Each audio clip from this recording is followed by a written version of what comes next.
Hey everyone, I'm sitting here with Guy, director of such short films as The Rope Maiden, Difficulty Breathing, and Two Girls, One Gut, among many others, as well as the feature film The Sound of Summer, which was recently put out on Blu-ray by Unearthed Films. Guy, thank you so much for being here today.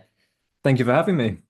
So I wanted to start out Hmm. just in the earliest kind of moments of your directorial career. What was your journey like getting into filmmaking at all, and what made you ultimately gravitate toward the more visceral elements that are a hallmark of your films? Yeah, well, I mean this is going quite far back, but I used to have a YouTube channel which was called Sculpting Fragments. And on that channel I would just kind of showcase underground horror films and gore films and more often than not films from Japan. And I was quite heavily invested in watching and enjoying and reviewing movies, and I thought one day I would love to make my own kind of film. And thankfully, I already had this audience for my subscribers of that channel. So I thought if I was ever going to make something, the only people that would ever watch it would be these subscribers that I have. And that was where the whole like Rope Maiden idea came around, where I would essentially play a characterized version of myself and just be talking to the camera like I would normally do a YouTube video. And yeah, just because I was also uh, showcasing these, obscure foreign gore films, films that I love and a genre that I love, it made sense to go down that route with my own work as well. And you just sort of stuck with it from there, I guess. I guess so, yeah. I mean, at that time, I wasn't really thinking anything of it. I was like, I would love to make a film, and if I could make a film, that'd be great. And and then I made a film, and I was like, cool, that's it ticked off the list. I can do something else now. And it wasn't until, a few years later when I made my next film, and it was Difficulty Breathing, and it was during that time where I actually thought, you know what, I actually quite enjoy making films, and I think I'm going to continue to make films as and when possible. What does your creative process consist of when you decide to embark on a new film, whether that be a short or a feature? Like, what sort of things inspire you? And do you work from screenplays? Do you sort of outline and improv? That's a difficult question. I don't really have the much of a pre-production process, to be honest with you. I normally find a person, and that's normally just, a member of my friendship group or someone, and I think that this is someone who I'd like to work with, or what could we, make together or collaborate on together. And and then yeah. So because of that, all of the people more often than not that are in my films are just friends of mine. So it's kind of just like get your friends together on the weekend and shoot something. It's very DIY underground horror filmmaking, you know.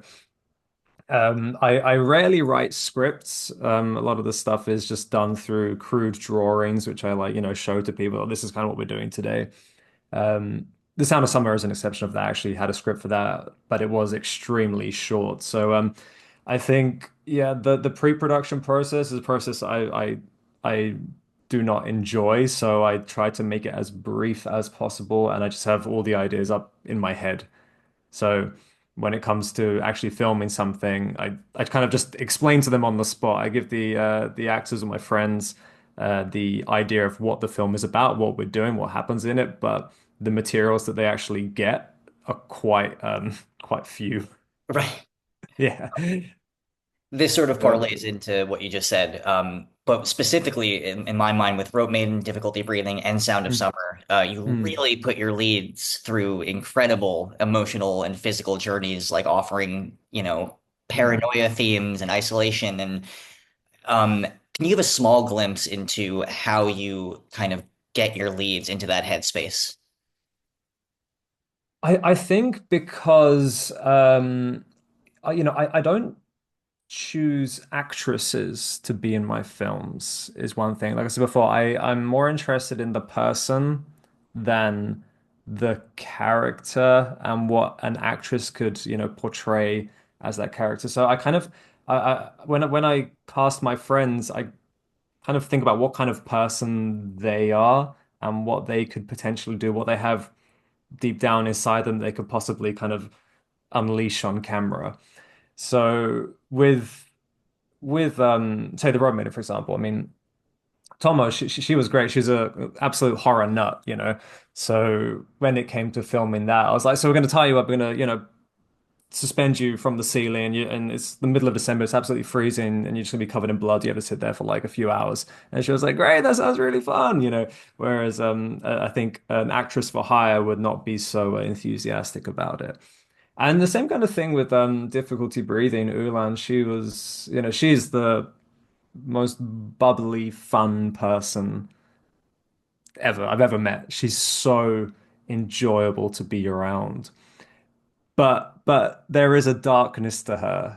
And talking to her about, movies and life experiences and stuff, I kind of sensed that, and we spoke about things, and I thought she would be the perfect kind of person to portray this kind of character that I'm working on, and that was how she kind of ended up being in this film. And her herself having no previous acting experience, she was, despite that, she was able to, I don't know, draw something, bring something out from inside of her, and just unleash it all out on camera for me to capture, and it was yeah, beautiful experience. Yeah. But I think yeah, the point is I don't really yeah, I don't write characters that I think just maybe anyone could play. And I think also when filming when doing The Sound of Summer, I ended up casting Kaori to do that role. Um, just because, she's also an artist. She's a singer-songwriter, and she's made her own music videos and things like that, and short films. And they are quite disturbing in a way. Her music is very, I don't know, it's very light-hearted and happy and cheerful. But there are a couple of songs like within them and the music videos that she's made for them where it talks about very dark and personal issues, and things that not your average actress or person would ever think, would ever think to go there, So I found that, and chose her with who had very little acting experience over the other actresses who applied for the role, who were far more experienced. Mhm. Yeah, I think it's more of a personal thing for me than finding the most talented actress. Now, all of your films, I think, have like an incredible command of the auditory and the visual dynamics, and they all kind of Oh, meld thank together you. to create an incredibly unsettling atmosphere almost all the way through in every one of your works. And I was wondering if you could talk a little bit about your stylistic approach to cinematography and sound design, and just in general, what it's like to be at the helm of so many departments. I mean, you write, direct, edit, and you're generally your own camera operator, if I'm not mistaken. Yeah, yeah. I think in regards to the sound, I generally treat sound as if it were its own character. So my films, as I'm sure you know, have very little dialogue in them, and I feel that sound can convey a lot more emotion than dialogue a lot of the time. So I kind of put the sound design of the score. Um, I prioritize that over, written dialogue. So I just feel like it feels more natural. It has more of a primal like reaction within us. So that's one thing about sound. And when it comes to, yeah, how I operate, yeah, I am very much just like a one man army, if you will. I don't really have a team. I don't have any assistants, or so it's me just doing everything, operating the cameras, doing the lights, special effects for the most part. However, with the Sound of Summer, I hired an actual special effects makeup team because it's far beyond what I can do myself. But yeah, it up until like the Sound of Summer. In fact, Sound of Summer is the only exception, I'd say. Everything that I've filmed has been relatively doable just on my own.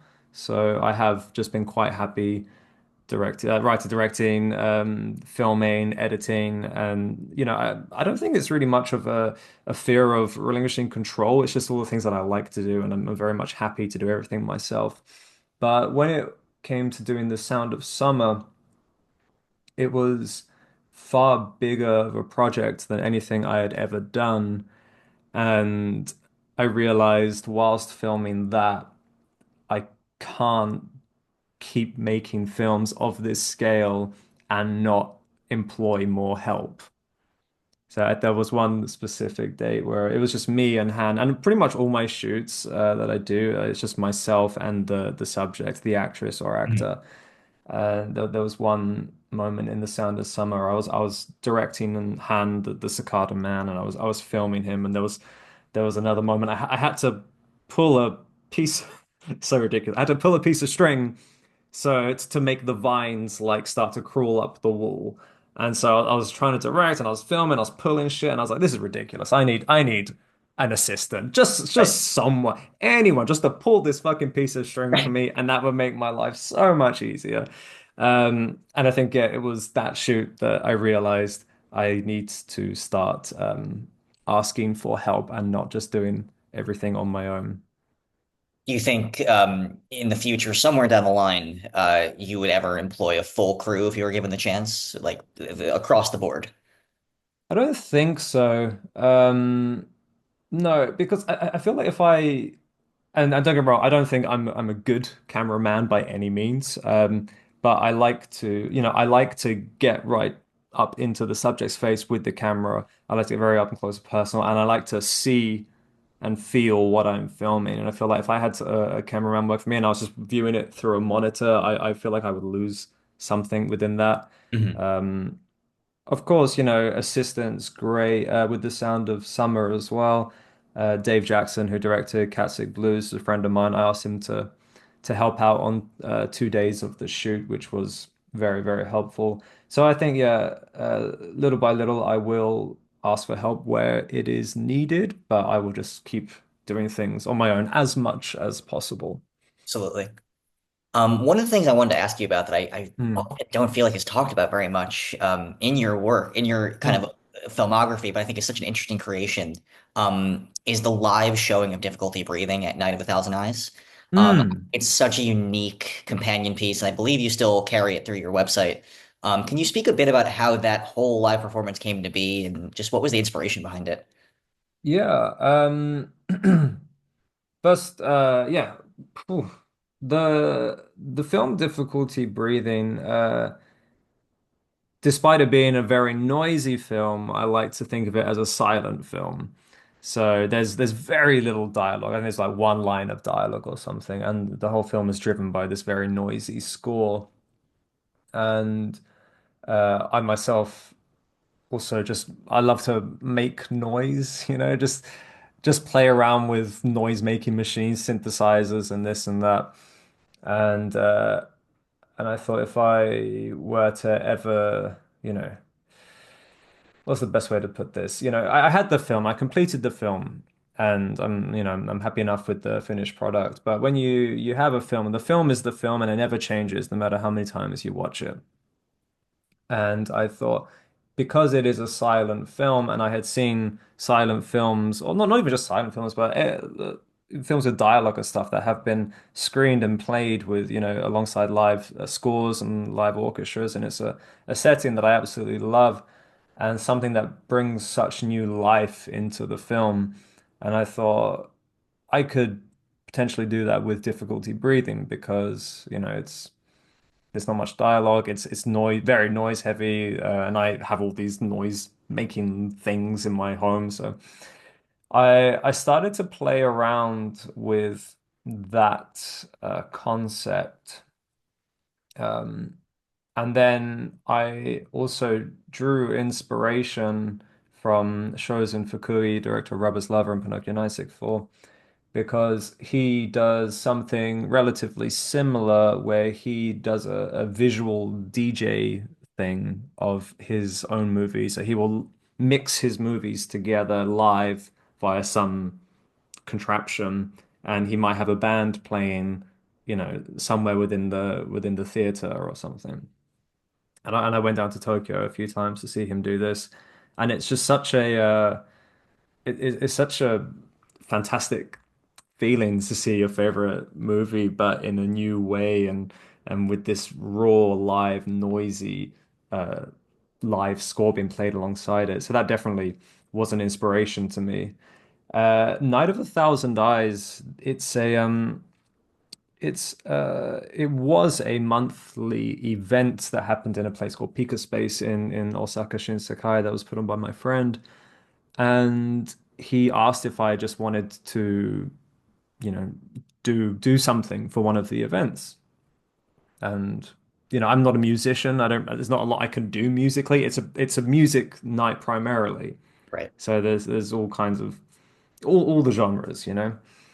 But every now and again, you might get like a someone playing the saxophone, like free jazz, whilst there's a dancer going on beside it. So it's quite free in terms Mhm. of what you want to express. And I thought, yeah, maybe I could try this difficulty breathing, but with a live score. And I was talking to some other people, and my friend was also interested in doing it, and she suggested doing like a collaborative performance. So she's a dominatrix, and she was like, we could project the movie onto a girl's body whilst I paint onto her and stuff, and it just sounded fun, and it also kind of lifted some of the pressure off of me as well. Like, so no one's really concentrating too much on me, but still they're able to take in the noise in the movie and stuff. And yeah, it was just a nice little collaborative thing that we did. And I've probably done it about, I don't know, half a dozen, 7 or 8 times since then. Every time it changes. And whenever I get a new little noise making thing, I incorporate it into the set, and Mhm. yeah, it just keeps it fresh and gives people a new viewing experience each time. Absolutely. And it definitely adds a whole other element of unsettling. Yeah. The first time I watched that particular disc, it was a bit like seeing it again for the first time. Obviously, you're in a club. It's not the actual film proper, but watching it, Mm. I felt an immense sense of really great dread, and I just kind of wished I was there live myself. Oh, thank you very much. Unfortunately, I mean the guy who actually made the soundtrack for Difficulty Breathing, who goes by Arrive, I mean his noise soundscapes are quite fantastic, and Mhm. I don't have the skill or ability to quite match that. So I'm still working through it, but every now and again I go back to that live setting and see if I can, push it a little bit further. Mhm. Hmm. Can you talk a bit about your two most recent projects? There's Two Girls, One Gut, which I believe is like a 5 minute short, Hmm. as well as your upcoming film, The Unsolved Love Hotel Murder Case Incident, which you co-directed with Dave Jackson. Well done for saying that Yes, correctly. of Yes, a course. long old time. Gotta get it right. Yeah. So Two Girls, One Guy. It's a ridiculous title. It's terrific. It's it's a test shoot essentially. So after I finished making The Sound of Summer, I started writing something completely different, and it's the new film. My solo new feature-length film is a film in the vein of, you have those like TV shows, people who are like like contestants on TV shows, but there is a chance of actually dying whilst on this TV show kind of thing. So not necessarily just TV shows, but like game shows or something. So for example, Daisuke Yamanouchi's Red Room, that Mhm. series, um, or like even The Running Man or something like that. It's heavily influenced by those kinds of films, which is a genre that I absolutely love. And I started writing this film, but it's so different to anything that I've done so far that I wanted to do a test shoot first. And I got two of the actresses that are already confirmed for the feature to come and basically just do like a test shoot. It's just a test shoot. So that was where this Two Girls, One Gut thing came from. So I got them together. We basically just played around with the bandages and pulling out and putting back in the guts and we made a short film from that test shoot. So there's a lot of things that I shot that I will and have written into the feature. But just for that moment, I was like, we're just gonna shoot a single like action scene. It Mhm. just goes on for 5 minutes. You guys are just gonna fight it out, rip each other to shreds, and then we'll just call it a day there. And then I'll see if I actually want to make the feature film or if it's just too much effort and or whatever. And so we did this film, did this test shoot in it's just against a single white backdrop, you know. Mhm. And it's such a fun time making it. It's so much fun making it. And the actress Natsuki with the long hair, she she's someone I love working with. She's actually in a band called Akai Kurage, and I used their music for the opening of Sound of Summer, and that was kind of how we got to become friends. And then I made a music video for them. They saw that and asked me to make their music video. And it was whilst I was making that music video for them, I was like, she is perfect for the kind of films that I want to film. She's like my absolute ideal subject, you know. So I asked her to do this gut movie, if you want to call it. And then yeah, we did that test shoot, had so much fun. I wasn't planning on doing anything with it. I never had a title for it, and I wasn't planning on really giving it a title because it was just a test shoot. But I showed it to Dave Jackson, and he was just like, "You need to put this out. This is great." So I did, and I thought, "Fuck, what am I going to call it? Like, it's just a test shoot. I can't call it test, you know." So I thought of the ridiculous title, Two Girls, One Gut, just to have something to reference it to. But yeah, that is actually screening in Italy. Wow. So that's this month, I believe, actually. And then it's gonna play in Japan in a Tokyo Film Festival alongside Daisuke Yamanouchi's new film. That's amazing. So yeah, so I'm actually gonna go down for that, and Daisuke Yamanouchi is gonna be there. We're gonna have a conversation like on the stage, and I'll be able to talk about his influence, or my influence, sorry, uh, taken from Red Room and how I've incorporated that into the feature-length script. That's happening next month, almost next month, December. Mhm. So yeah, so I made this film, this short film, the test shoot. It went really well. I'm very happy with the result, and so far the feedback has been very good. So I think I will end up making the feature film. In the feature film, there's not only two girls tied together, it's going to be five. So Wow. it's a lot.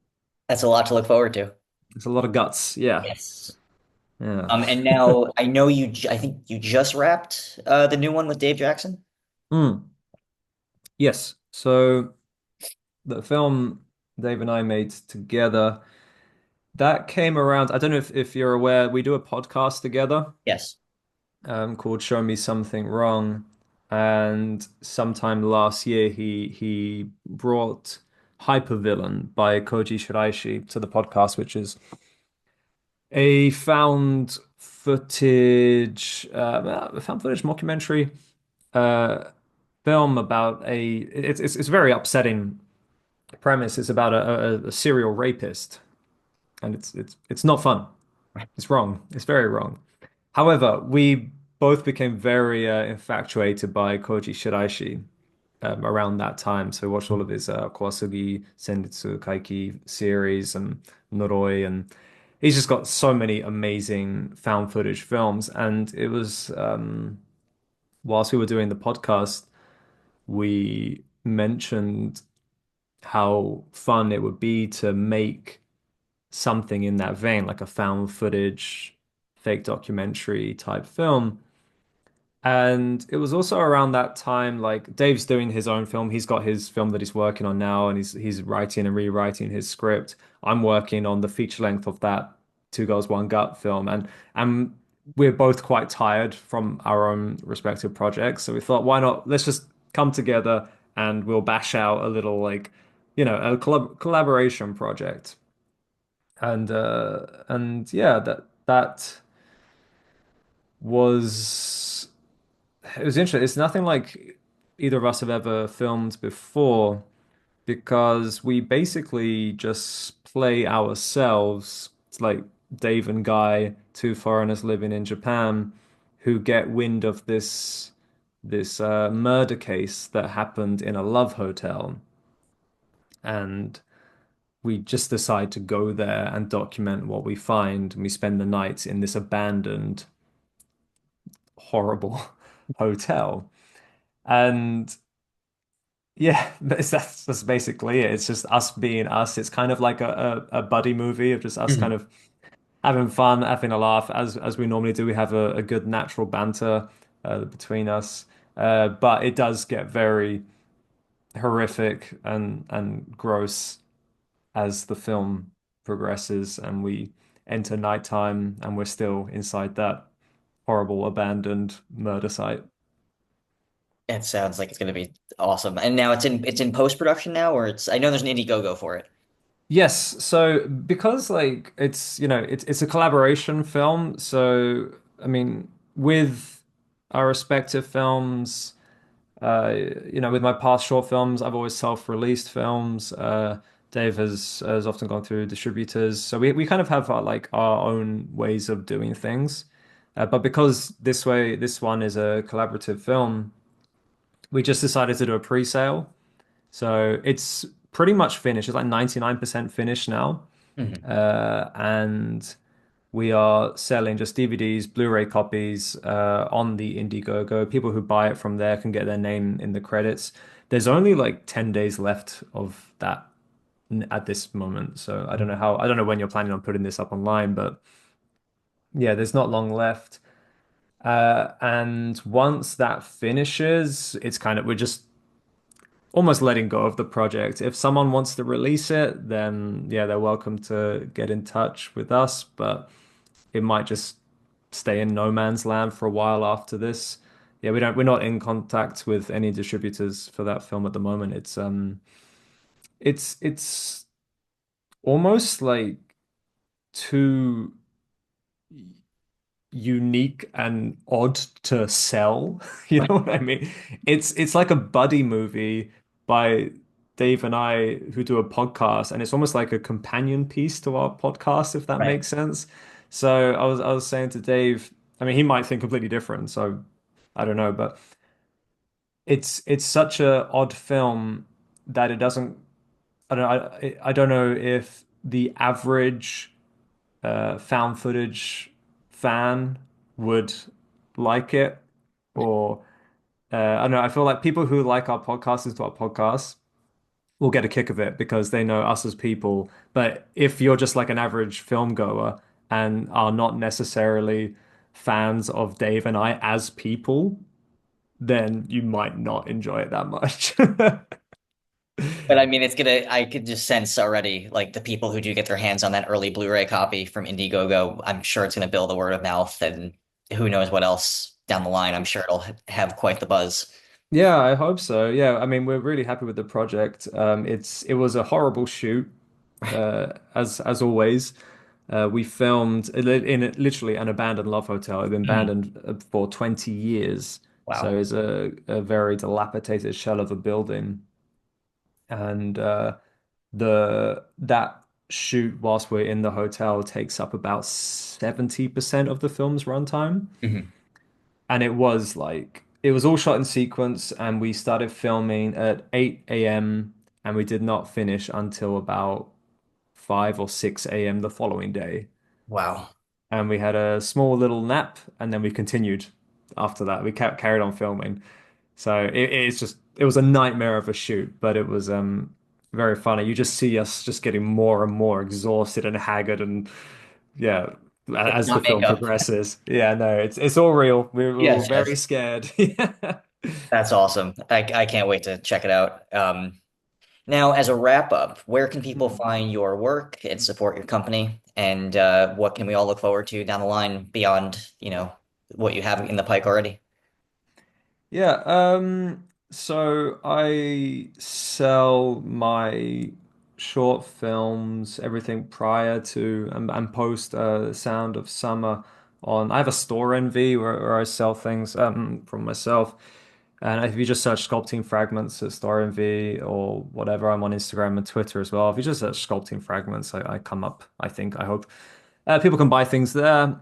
The Sound of Summer being my only feature at this moment. It's on sale in Italy. It's going to have a release in England Mhm. next year at some point, hopefully early next year. If you're in American territories, then you can see it on streaming platforms anywhere and through Unearthed Films. So yeah, that's that with things from here on. So yeah, I want to focus on making that new feature film with five women conjoined by their protruding intestines, which sounds ridiculous, and it is. It is very silly, but that's what I'm kind of focusing on now. Long term stuff, like I would like to complete the trilogy that I've been working on, Difficulty Breathing, Sound of Summer, and then the final installment of that. So they're all just hysteric movies of someone who's being stalked by Han, the guy in Difficulty Breathing, and Yeah. Sound of Summer. So that would be a big long-term goal for me. But I'm not really working on that at the moment. Mhm. Yeah. So we'll see. Little by little. Awesome. Well, thank you so much, Guy, for being here. I really appreciate you taking the time. No, thank you very much. Thank you for having me. Absolutely. And I will let you know when this goes up. Yeah, awesome. Can't wait. All Thank you so much, man. right. Thank you Yeah. very much. Have Have a a good good one. evening. You too. Bye-bye.